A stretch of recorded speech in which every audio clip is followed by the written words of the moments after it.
Cropping offers you the ability to size an image to a particular shape or aspect ratio, and Photoshop offers several different controls within the crop tool to let you be as specific as you want. Let's take a look. First off, with an image open, I'm going to choose Window, Workspace, and I'm going to use the Essentials workspace.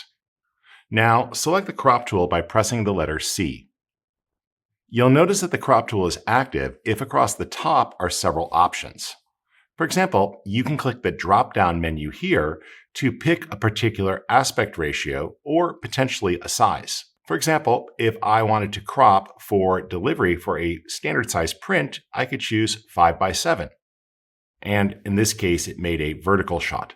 Or if I wanted to swap those values, just click the arrow in between and you see how it recomposes the crop. Now, as we start to make this change, you'll notice that the preset menu just loaded its settings here into the different fields. So, for example, if I choose something for screen use, let's say this one here, 1280 by 800, that sizes it to a standard computer ratio. Or I can type in something like a video aspect ratio of 1920, being sure to specify px for pixels, by 1080 px. And again, you'll notice that the shape is taken on by that actual aspect ratio. Now, there are some other options here that are pretty important across the top, and I recommend you pay attention to them. First up, you'll notice that it provides a resolution field here. This allows you to specify the resolution for the actual image. In the case of something here like 1920 by 1080, that doesn't really matter for screen use. But if I go back to the 5:7, it just assigns the aspect ratio. On the other hand, if I look at width by height resolution, you'll see that you can actually be more specific. So let's say I wanted 7 inches for a print, 7IN by 5IN, then I would assign the pixel resolution of 300 pixels per inch. Now, what it will do when it crops is not only will it change the aspect ratio, but it will actually adjust the total pixel size for this image. In this case, I have enough resolution. I see that the original source image is about 3,000 pixels across. Well, at 300 pixels per inch times 7, that's 2,100.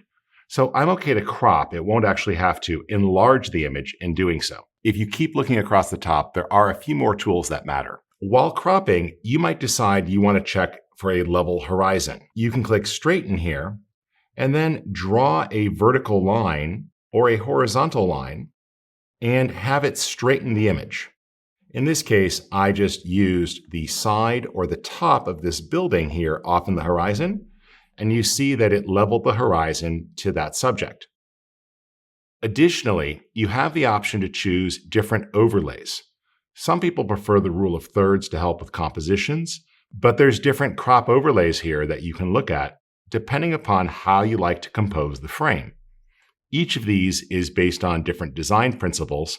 For example, the golden spiral here just helps identify some of the places to put key subjects for the composed image. Next to this, you'll also find other options. This gives you the ability to choose how things behave, including if it darkens the area outside of the crop, and you can also see what happens to that area outside of the crop, or the ability to switch to the more traditional crop tool if that's what you prefer. Next to this, there are some additional options of what happens when we crop. When you make the crop, you have an important choice.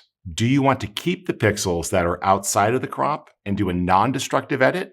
That's useful in case you need to recrop in the future or you change your mind.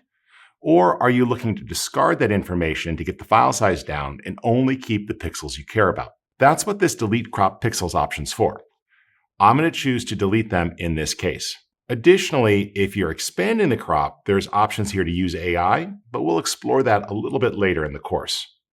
Now when I'm ready to apply the crop, I just click the checkbox, and the image takes on the new aspect ratio and the resolution.